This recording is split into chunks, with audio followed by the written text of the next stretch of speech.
All right, now joining us in the broadcast, we've got Dr. Sergei Simleny, who's a defense expert and also a director at the United Unmanned Systems, a Ukrainian-German drone producer.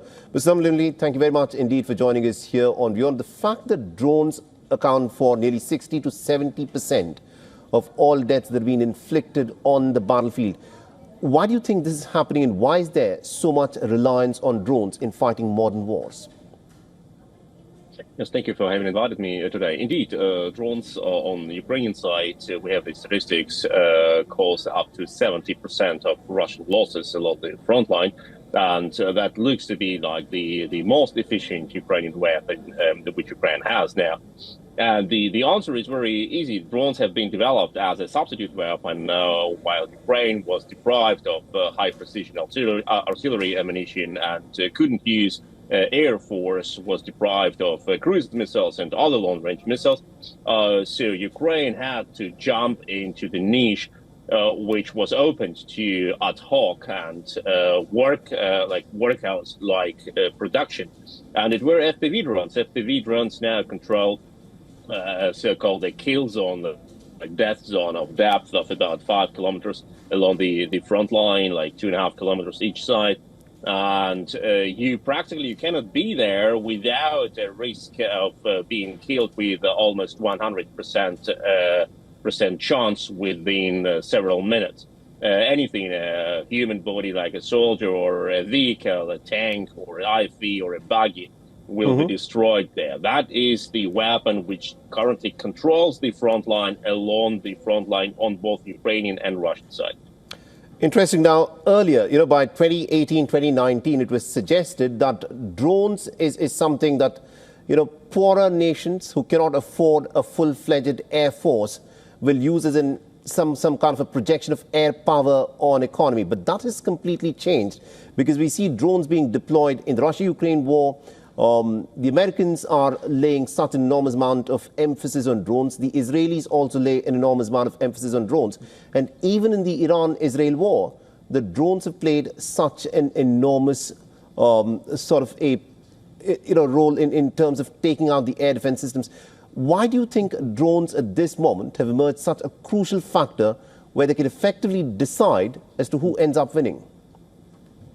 Well, drones are something what traditional generals are not used to. And exactly as generals in World War I said that machine guns and assault rifles are not something that soldier needs. Like soldier needs a classic rifle because you can march so good with a rifle because it's traditional, it's solid. Exactly as generals now and admirals now, they want to have a big, fat naval vessel where they can make wonderful photos in front of. And this vessel can be destroyed with a naval drone, which costs like 20,000 euro within like just several minutes, because generals tend to have something massive and which you can be proud of. And drones are a high precision, high speed weapon. Drones are practically a machine gun of World War I. Drones are exactly what gives a soldier a chance with very little money, with very high precision, hit an enemy. The problem is that Russians use, for example, in Kherson, drones to terrorize civilians. And that is what Russians call human safari. Just think about the weird wording for that. They hunt people, civilians, on the streets of Kherson because the distance to the front line is so close. So the Russians train their drone units there to hunt civilians, to kill people, like children, elderly, etc. But that doesn't mean that drone per se is a bad weapon. Like drone is a weapon as good as an army which uses it. And Ukrainian army is defending their country, and we know that drones can strike Russian strategic bombers. Like a month ago, drones can strike advancing army which is equipped with tanks and IFVs.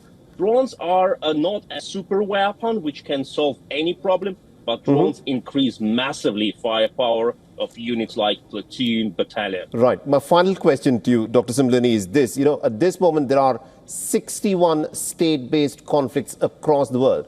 The fact that drones are so much more cheaper, do you think this is now probably giving the option for nations to resort to start a war because they're not spending that much amount of money as would be required for a conventional air force, because drones are so much more cheaper and they can do the same job. Do you think the fact that they are more economic weapons has resulted in an increase in the number of conflicts that we witness?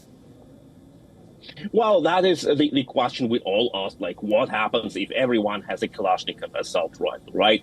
And of course, terrorist groups, which are very agile and mobile and look for good solutions like effective weapon for little money, will try to use drones, I have no doubt. It's not the problem that the terrorists will try to use it. They use now all types of weapons, standard armies have. The problem is, will the armies of the democracies train their soldiers for combat with natural and integral usage of drones as a part of warfare, not as separate, not as some exotic type of weapon, but exactly as standard as assault rifle, as machine gun, as anti-tank grenade launcher, etc. Interesting. Thank you very much indeed, Dr. Samlani, for joining us with that perspective there. Thank you so much.